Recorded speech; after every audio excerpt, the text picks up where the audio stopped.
بسم الله الرحمن الرحيم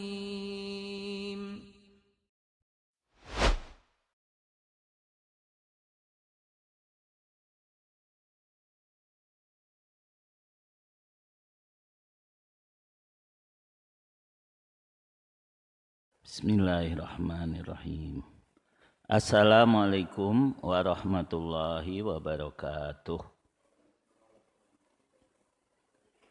Innal hamdalillahi nahmaduhu wa nasta'inuhu wa nastaghfiruh. Wa na'udzu billahi min syururi anfusina wa sayyiati a'malina. May yahdihillahu fala mudhillalah wa may yudlil fala hadiyalah. Wa asyhadu an la ilaha illallah wahdahu la syarikalah wa asyhadu anna Muhammadan abduhu wa rasuluh. Allahumma salli wa sallim ala hadan nabiyil karim wa ala alihi wa sahbihi ajmain. Ya ayyuhalladzina amanu taqullaha haqqa tuqatih wa la tamutunna illa wa antum muslimun. Amma ba'du fa inna asdaqal hadithi kitabullah wa khairal hadi Muhammadin sallallahu alaihi wasallam wa syarral umuri muhdatsatuha fa inna kulla muhdatsatin bid'ah wa kulla bid'atin dhalalah wa kulla dhalalatin finnar.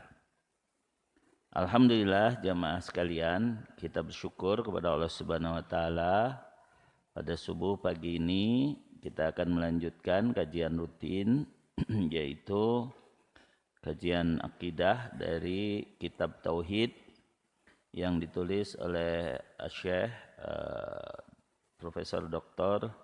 Shalih bin Fauzan bin Abdillah Al-Fauzan hafizahullahu taala, di mana kitab ini direkomendasikan sebagai kitab rujukan akidah yang paling menyeluruh atau komprehensif, mencakup aspek-aspek yang sangat perlu diyakini oleh seorang muslim sebagai akidahnya, sebagai hal yang dibenarkan dan dipastikan olehnya untuk jadi pedoman tentang kebenaran.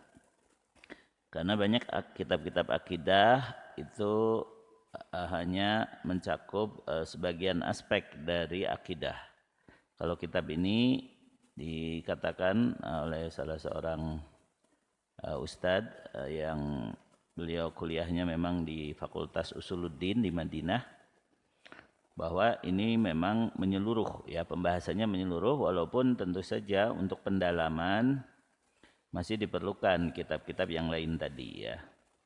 Tapi paling tidak dengan menyelesaikan kitab Tauhid ini, insya Allah kita sudah mengerti gambaran secara keseluruhan apa-apa yang memang harus diyakini dan dibenarkan oleh seorang muslim yang disebut sebagai aqidatul muslim atau aqidatul mu'min. Nah, manusia itu diberi dua kemampuan, dua potensi atau dua ilham, ya. Ada yang disebut ilham kejahatan atau fujur, dan ada yang disebut ilham ketakwaan atau ilham kebaikan. Nah, sekarang manusia itu berjuang, ya, dalam kehidupan dunia ini untuk membuktikan dirinya mana yang menang dari kedua ilham tadi. Jadi tidak ada tengah-tengah. Ujungnya manusia itu hanya berada di salah satu dari kutub jahat atau takwa, begitu, ya. Nah, bagaimana cara kita agar yang menang itu adalah ilham ketakwaan? Yang tumbuh pada diri kita adalah ketakwaan, sedangkan dua-duanya ada dalam jiwa setiap manusia. Maka tiada lain caranya adalah kita pelihara, kita kuatkan, kita tumbuhkan ketakwaan, lalu kita tekan, ya, kita tepikan, kita rendahkan ilham-ilham kejahatan, walaupun selalu ada dua-duanya, ya. Jadi ada seorang jago bela diri, ya, dia melatih muridnya lalu mengatakan pada diri kamu itu ada 2 harimau. Satu harimau penakut, yang kedua harimau pemberani. Nah, kedua harimau itu sebenarnya bertarung terus. Tapi mana yang menang? Ya harimau yang kamu kasih makan. Yang kamu pelihara. Kalau keberanian itu yang kamu tumbuhkan dalam jiwamu, maka nanti itu yang akan muncul. Ya, akhirnya muridnya tadi juga jadi jago bela diri. Ini hanya sekedar ilustrasi saja. Dalam Islam lebih tinggi dari itu. Kita itu diilhami ketakwaan dan kejahatan. Kalau kita mengikuti jalan ketakwaan dan menumbuhkannya, berarti kita telah mensucikan diri. Tapi kalau kita justru terbawa oleh jalan kejahatan dan malah itu yang tumbuh, yang akhirnya dominan dalam jiwa kita, maka kita telah mengotori jiwa, ya. Ini ada dalam surat Asy-Syams, ya, surat ke-91 ayat ke-7 sampai ayat ke-10. Walaupun Allah bersumpah 7 kali di situ, tapi kita ambil ujungnya saja, ya. Tentang pentingnya masalah ini, ya, tentang pentingnya manusia menyadari dalam dirinya ada 2 potensi, ya, untuk jadi jahat atau untuk jadi takwa. Lalu Allah memuji bahwa orang yang beruntung itu orang yang mensucikan dirinya, yaitu mengikuti jalan ketakwaan. Silakan dibaca terjemahnya, surat ke-91 ayat 7 sampai ayat 10. Saya bacakan dulu Arabnya. A'udzubillahi minasyaitonirrajim. Wa nafsi wa masawwaha fa'alhamaha fujuraha wa taqwaha qad aflaha man zakkaha wa qad khaba man dassaha. Ya, silakan dibaca terjemahnya. Demi jiwa serta penyempurnaan ciptaannya, maka dia mengilhamkan kepadanya jalan kejahatan dan ketakwaannya. Sungguh beruntung orang yang menyucikan jiwa itu, dan sungguh rugi orang yang mengotorinya. Ya, jadi jelas di situ semua manusia diberi potensi yang sama, yaitu dalam jiwanya diilhamkan jalan kejahatan maupun jalan ketakwaan. Dan ini merupakan bukti dari keadilan Allah Subhanahu wa taala. Jadi Allah Maha Adil, sehingga ketika ada yang masuk ke neraka, di situ Allah tidak zalim sedikit pun. Namun Allah pun Maha Bijaksana.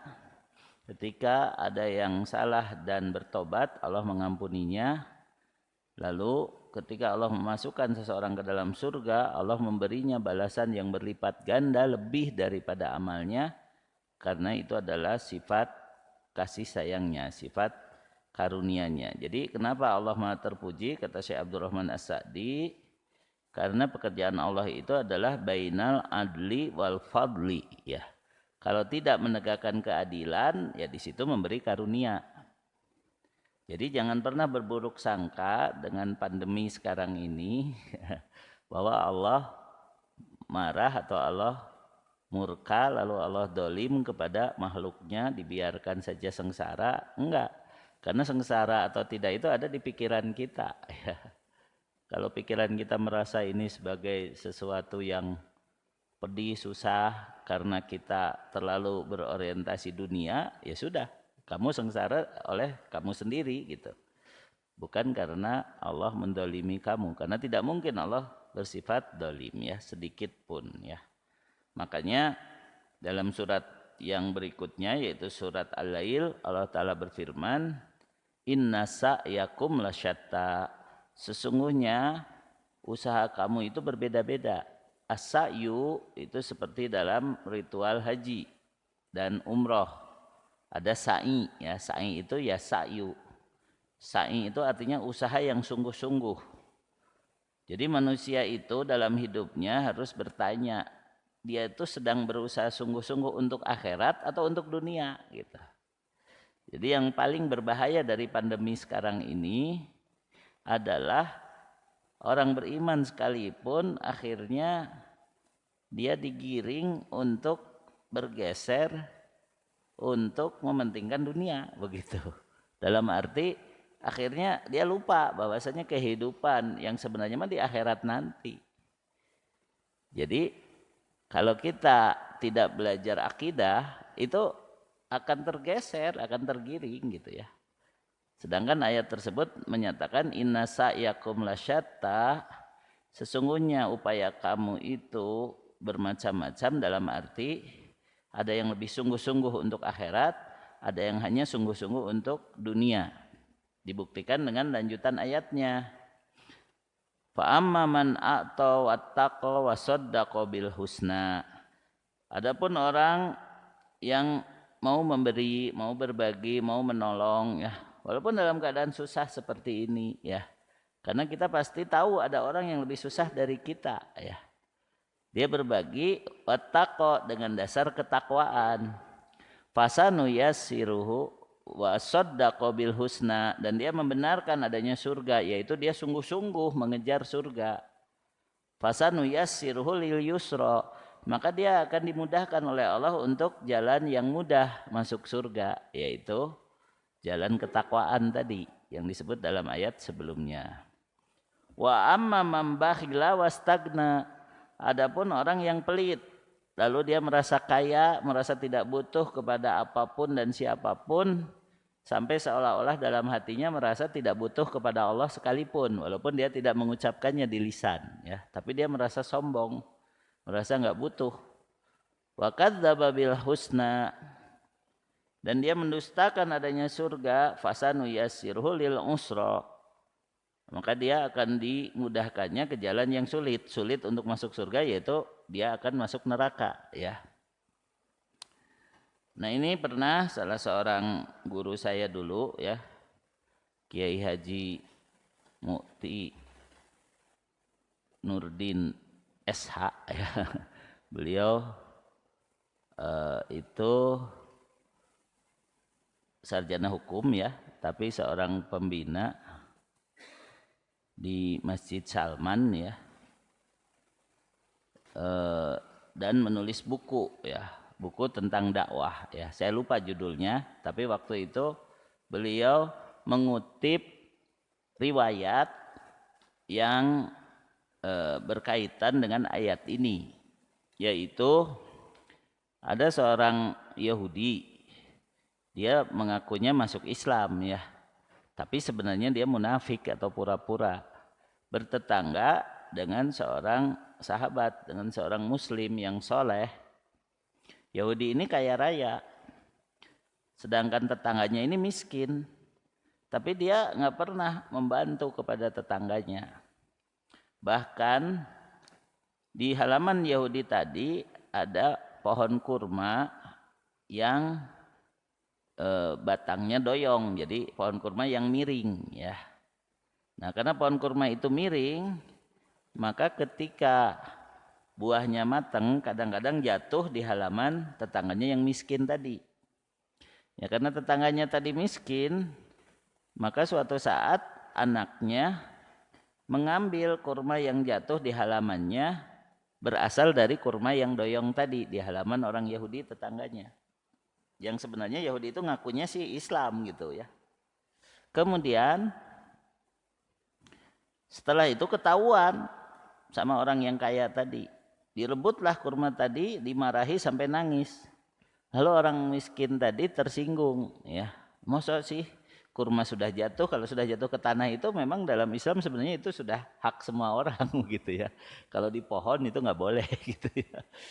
Masa sudah jatuh kemudian memang jatuhnya di tanahnya, kemudian itu berasal dari kurma yang doyong, itu tetap tidak dikasih begitu ya. Akhirnya disampaikan kepada Rasulullah Shallallahu Alaihi Wasallam ya.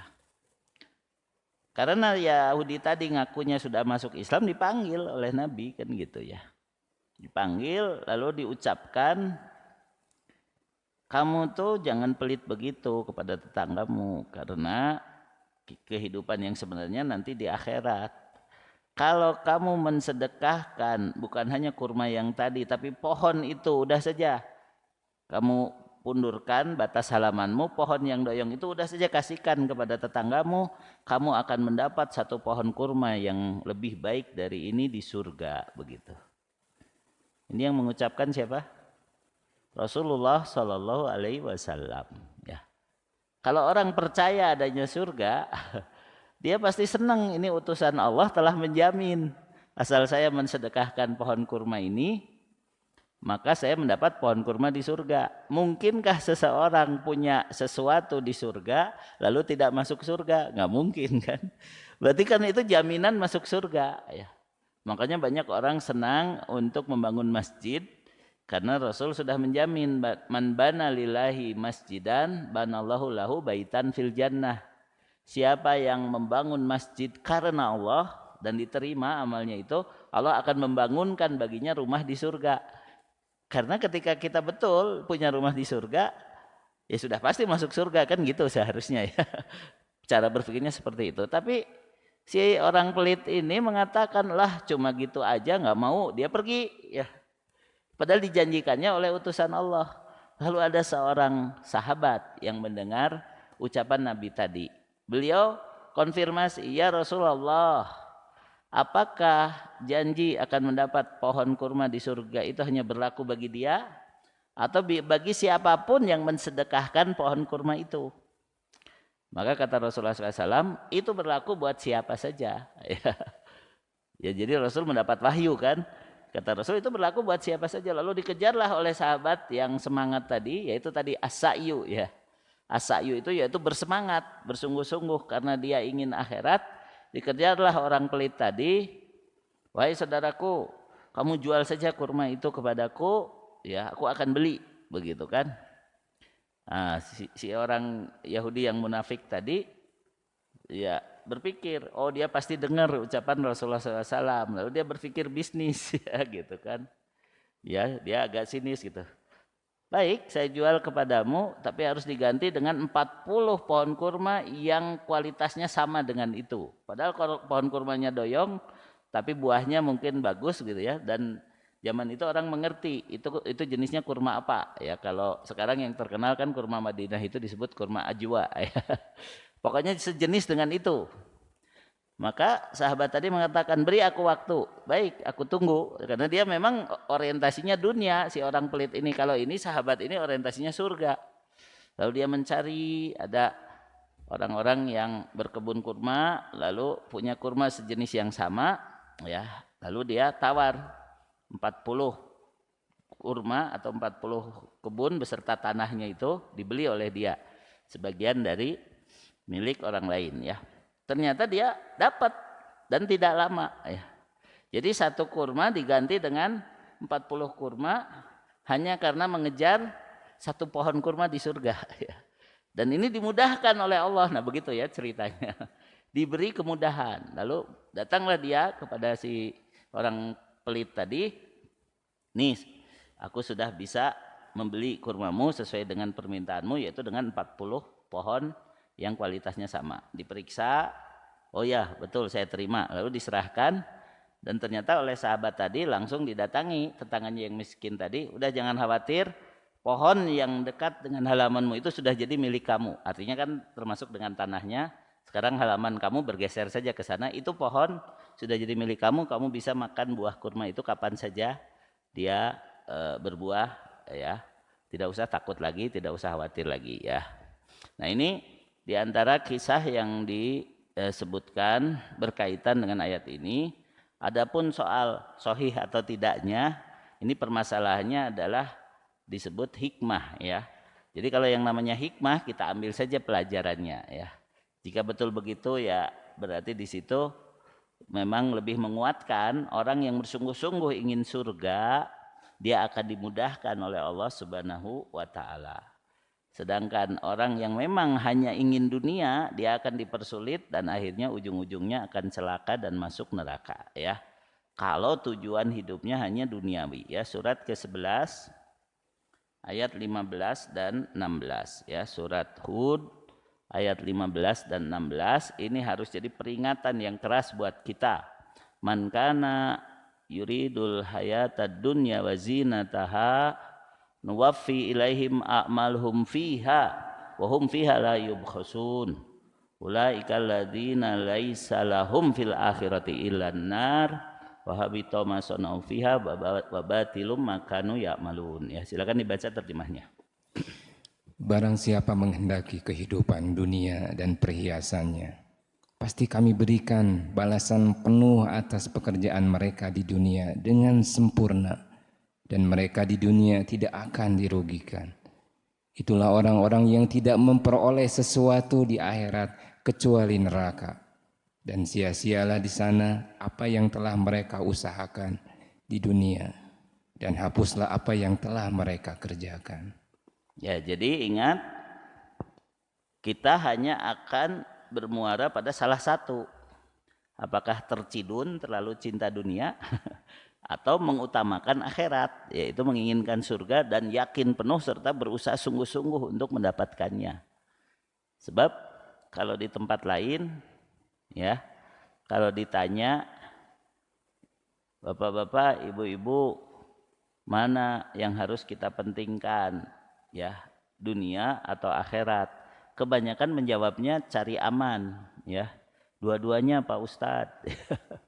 Saya bilang salah itu, kalau orang beriman mah bukan begitu jawabannya, karena yang ditanya mana yang harus lebih kita pentingkan, mana yang harus jadi prioritas utama kita. Kalau di sini nggak mungkin salah ngejawabnya, ya, ya. Bapak-bapak, ibu-ibu, kalau kita ngaku beriman, mana yang harus lebih dipentingkan? Akhirat, ya, karena udah dipaksa jawabannya harus begitu. Bukan dipaksa, memang gitu, orang beriman mah harus lebih mementingkan akhirat. Tapi Ustadz, kan kita harus berdoa minta kebaikan dunia, kebaikan di akhirat, dan selamat dari siksa neraka. Kalau dianggap memang kebaikan dunia itu urusannya dunia, lihat, ini satu, ini dua. Kebaikan akhirat dan selamat dari siksa neraka. Berarti 2:1 juga sudah lebih penting akhirat. Padahal yang dimaksud fi dunya hasanah juga urusan akhirat. Karena fi dunya hasanah itu adalah kita menikmati apa yang Allah berikan di dunia, tapi nanti nggak mendapat siksa di akhirat, ya. Dalam surat At-Takatsur kan diancam, summalatus aluna yauma idzin anin naim. Setiap kali kita mendapat nikmat di dunia ini, kita akan ditanya. Nah, kalau kita bisa menjawab pertanyaan itu, kita selamat. Nah, itulah yang disebut fi dunya hasanah. Bukan berarti harus kaya, bukan berarti harus berkuasa, bukan berarti harus bugar dan lain sebagainya. Tapi apapun keadaan kita tidak mendatangkan siksa di akhirat, itulah fi dunya hasanah, begitu. Jadi semuanya juga akhirat.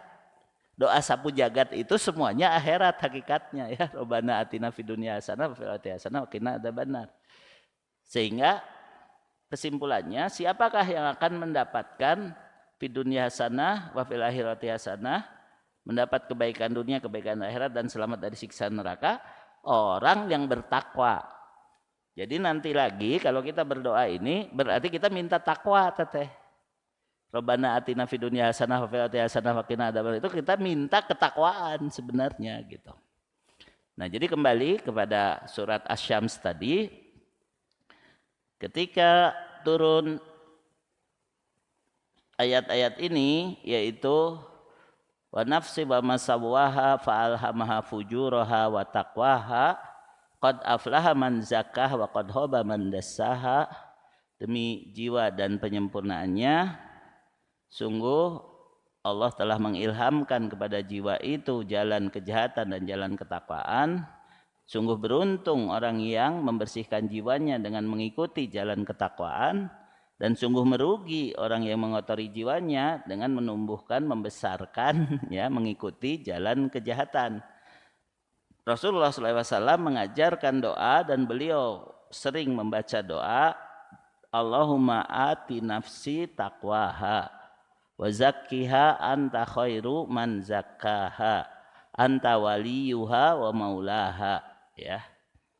Jadi ini doa dari Rasulullah SAW. Kalau ini sahih, ya, hadisnya, yaitu Allahumma, ya Allah, ati nafsi, berikan kepada jiwaku takwaha, ketakwaannya, wa zakkiha, dan sucikanlah jiwaku, anta khairu man zakkaha, karena engkaulah sebaik-baik yang bisa mensucikan jiwaku itu.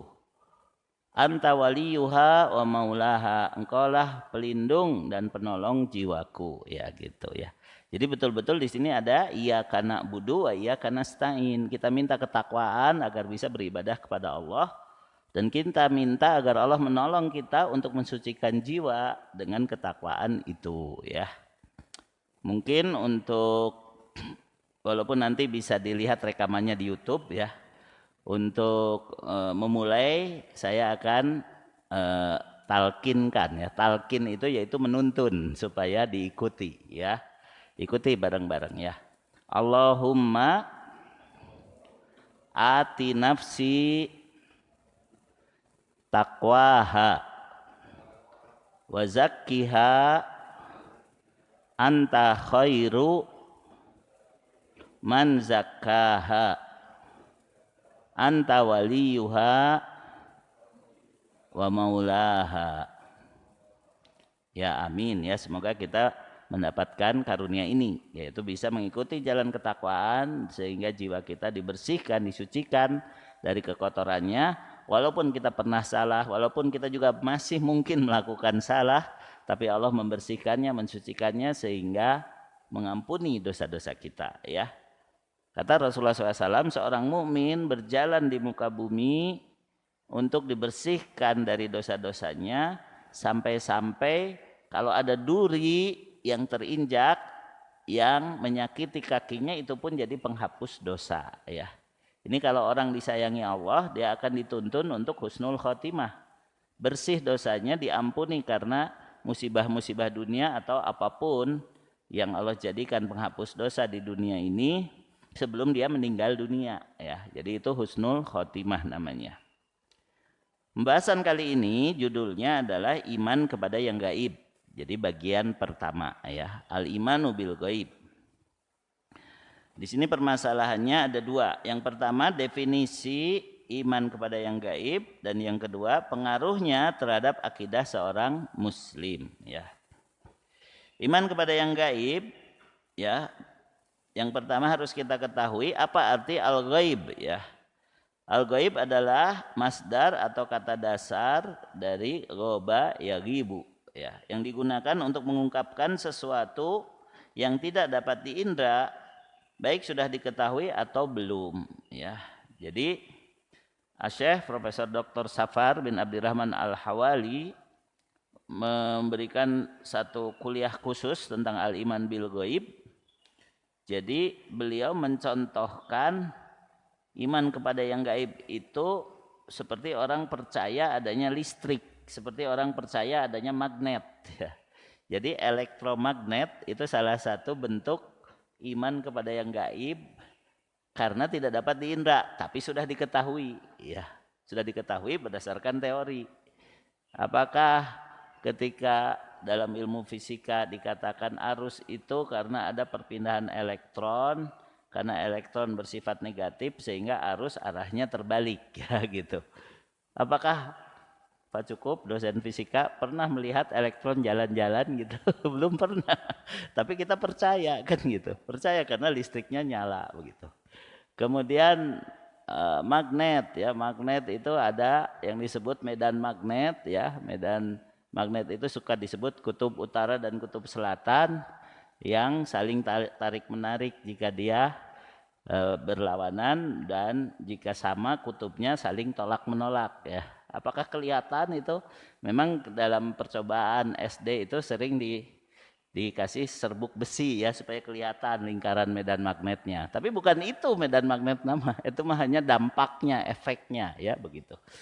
Nah jadi pada dasarnya kata Syekh Safar Hawali, manusia itu dibedakan dengan hewan karena manusia mampu untuk mengimani sesuatu yang tidak diindra ya. Dan dia meyakini kebenarannya. Sekarang orang percaya corona. Siapa yang pernah melihat langsung ya, langsung bentuknya corona? Itu sama dengan jenis iman kepada yang gaib juga gitu ya. Makanya hati-hati di sini ya, hati-hati karena kita harus iman kepada yang gaib itu adalah mengimani berita dari Quran dan Sunnah secara pasti, secara yakin bahwa itulah kebenaran, ya itulah akidah ya. Terutama yang gaib yang harus diimani itu ya 6 rukun iman ya, bukan yang lain-lain ya. 6 rukun iman itu harus kita perdalam ya. Makanya kata Syekh Safar Hawali, al-imanu bil ghaib huwal farqu bainal insan wal hayawan aw man huwa adallu minal hayawan. Kata beliau, iman kepada yang gaib itulah yang membedakan manusia dengan hewan, atau membedakan manusia dengan manusia yang sudah lebih sesat dari hewan. Jadi ada manusia tapi lebih sesat dari hewan. Ya. Bedanya itu kalau dia iman kepada yang gaibnya benar, ya, akidahnya benar, barulah dia manusia. Ya. Saya pernah belajar di jurusan pendidikan umum, walaupun tidak sampai wisuda. Ya. Di situ dikatakan bahwa pendidikan itu pada dasarnya memanusiakan manusia. Jadi kalau kata orang Sunda, sok sakola sing jadi jelema, berarti lain can jadi jelema lamun sakolana ente berhasil gitu kan. Sing jadi jelema itu maksudnya supaya jadi manusia yang benar-benar manusia itu bagaimana. Nah, disinilah perbedaan akidah dengan filsafat ya. Orang-orang filsafat sering mengatakan al-insanu hayawanun natik ya. Manusia itu adalah hewan yang bisa berlogika, bisa berbicara, bisa berpikir. Jadi hanya sekedar logika saja baru disebut manusia gitu. Padahal sebenarnya kalau dari sisi akidah, manusia tidak akan disebut manusia kalau dia tidak beriman dengan benar terhadap apa yang Allah turunkan melalui Rasul serta menghayati alam ciptaannya ini berdasarkan pedoman tadi. Dia tidak akan jadi manusia, dia akan lebih rendah dari hewan bahkan ya. Itu surat Al-A'raf ayat 179 ya. Allah Ta'ala berfirman, A'udzubillahi minasyaitonirrajim, walaqad dzara'na li jahannama katsiran minal jinni wal ins. Lahum qulubun la yafqahuna biha, walahum a'yunun la yubsiruna biha, walahum adhanun la yasma'una biha. Ulaika kal an'am balhum adol, ulaika humul ghafilun. Ya, surat ke-7 ayat 179 ya. Jadi itu dalil bahwa yang membedakan manusia dengan bukan manusia itu adalah kemampuannya menggunakan mata, telinga dan hati dengan bersyukur, yaitu mempelajari ayat-ayat Allah, baik ayat-ayat kauniyah maupun ayat-ayat Qur'aniyah ya. Ayat-ayat kauniyah, ayat-ayat yang alam ini, yang ada di alam ini dipelajari dengan berpedoman pada ayat-ayat Qur'aniyah, yaitu ayat-ayat yang diwahyukan oleh Allah, yaitu Al-Qur'an dan As-Sunnah ya. Silakan dibaca terjemahnya. Dan sungguh kami akan isi neraka jahanam banyak dari kalangan jin dan manusia. Mereka memiliki hati tetapi tidak dipergunakannya untuk memahami ayat-ayat Allah. Dan mereka memiliki mata, tetapi tidak dipergunakannya untuk melihat tanda-tanda kekuasaan Allah. Dan mereka mempunyai telinga, tetapi tidak dipergunakannya untuk mendengarkan ayat-ayat Allah. Mereka seperti hewan ternak, bahkan lebih sesat lagi. Mereka itulah orang-orang yang lengah. Ya, orang-orang yang lengah, ya, ulaika humul ghafilun. Orang-orang yang lengah itu yaitu lengah terhadap ayat-ayat Qur'aniyah dan ayat-ayat kauniyah, yaitu maksudnya ayat-ayat kauniyah, ayat-ayat yang ada di sekitar dirinya dan dalam dirinya itu tidak diperhatikan dengan berpedoman pada Al-Quran yang merupakan sumber kebenaran. Karena Allah telah berjanji selain Allah menurunkan wahyunya yaitu Al-Quran dan As-Sunnah, Allah juga akan memperlihatkan ayat-ayat di sekitar kita bahkan dalam diri kita, supaya kita lebih meyakini kebenaran Al-Quran ya. Surat ke-41 ayat 53 ya. Surat Fussilat ayat ke-53, sanurihim ayatina fil afaqi wa fi anfusihim hatta yatabayyana lahum annahul haq. Ya, silakan dibaca terjemahnya sampai akhir ayat ya. Kami akan memperlihatkan kepada mereka tanda-tanda kebesaran kami di segenap penjuru dan pada diri mereka sendiri. Sehingga jelaslah bagi mereka bahwa Al-Quran itu adalah benar. Tidak cukupkah bagi kamu bahwa Tuhanmu menjadi saksi atas segala sesuatu? Ya, jadi yang disebut al-ghaib adalah sesuatu yang tidak dapat diindra, baik sudah diketahui ataupun belum diketahui, tapi tidak bisa diindra, dibenarkan oleh kita, ya begitu. Yang sudah diketahui yaitu diketahui berdasarkan berita atau berdasarkan gejala atau efek yang ditimbulkannya, ya. Nah, belum diketahui, yaitu kita mengimani saja, ya, mengimani saja bahwa itu ada, maka itu adalah gaib, ya. Contoh misalnya, kalau ada seorang guru masuk ke kelas, lalu nanya siapa yang tidak hadir, ya, manilladzi ghaib, siapa yang tidak hadir, ya, atau man ghaib, siapa yang tidak hadir. Jadi ghaib di sana bukan berarti dia menghilang, bukan, tapi tidak datang. Mungkin nanti murid-murid yang lain mengatakan Ahmad gaib ya Ustadz, ya, itu ada dalam pelajaran Al-Arabiyah Linasyin, ya. Ahmad gaib, Ahmad tidak hadir gitu. Jadi gaib itu artinya tidak hadir, ya, tidak selalu dia menghilang, ya. Hanya waktu itu tidak ada, tidak bisa diindra, ya, waktu itu, ya, gitu. Kalau sekarang semua murid tidak hadir karena apa? Karena belajar dari rumah, ya. Hadirnya lewat Zoom, ya, kayak begitu, ya. Nah, itu tentang gaib. Iman pada yang gaib berarti iman pada sesuatu yang tidak dapat diindra, tidak diketahui oleh akal, dan hanya diketahui melalui pemberitaan, yaitu melalui wahyu dari Nabi SAW, dari Allah kepada Nabi SAW. Makanya iman kepada yang gaib hakikatnya mengimani seluruh berita dari Al-Quran dan As-Sunnah, namun dikatakan yang paling pokok adalah 6 rukun iman. Nah, itulah.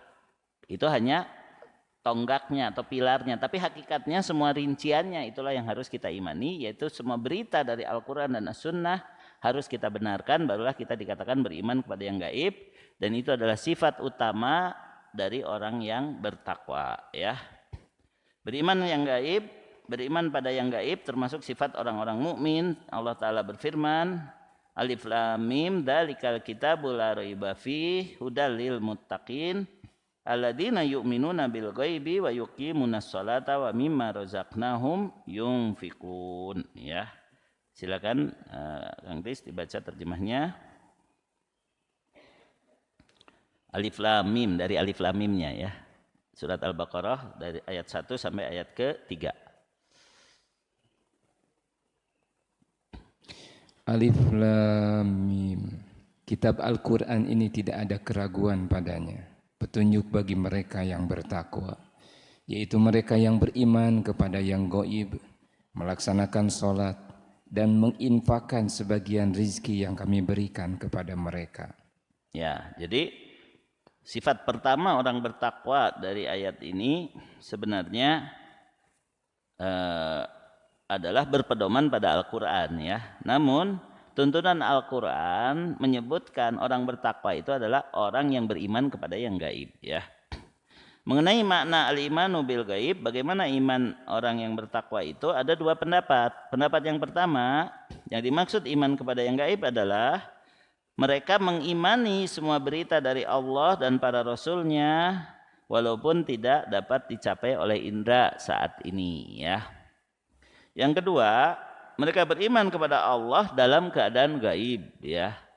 Ini makna yang tercakup dalam makna yang pertama. Karena disebutkan dalam surat Al-Mulk ayat ke-12 dan juga di dalam surat Qaf, ya, yang maknanya berdekatan, bahwa orang yang bertakwa itu takut kepada Allah walaupun sekarang tidak melihatnya, karena meyakini, ya, meyakini bahwa dia harus berlindung dari murka Allah, dari azabnya, maka dia akan mendapat ampunan Allah, ya. Surat ke-67 ayat ke-12, ya, kalau tidak salah, innalladzina yakhshawna rabbahum bil ghaibi lahum magfiratu wa rizqun kabir, ya. Silakan dibaca terjemahnya. Sesungguhnya orang-orang yang takut kepada Tuhannya yang tidak terlihat oleh mereka, mereka memperoleh ampunan dan pahala yang besar. Ya, jadi di situ takut kepada Allah walaupun tidak melihatnya. Ini makna yang kedua. Mereka beriman kepada Allah dalam keadaan gaib, yaitu ketika tidak melihatnya atau ketika sedang sendirian.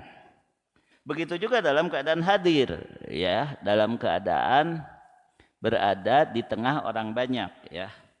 Tidak seperti orang-orang munafik yang hanya kelihatan takwa itu ketika bersama orang banyak. Ketika sendirian dia melakukan maksiat-maksiat, begitu, ya. Nah itu peringatan juga bagi kita bahwa Allah melihat kita dimanapun kita berada, ya. Karena Allah mengetahui, ya, segala yang ada di langit dan di bumi, ya. Itu bagian dari iman kepada yang gaib itu, yaitu iman bahwa Allah mengetahui segala sesuatu dan sudah mencatatnya sebelum terjadinya suatu perkara. Semuanya sudah tertulis di Lauhul Mahfud, ya, surat ke-22 ayat 70.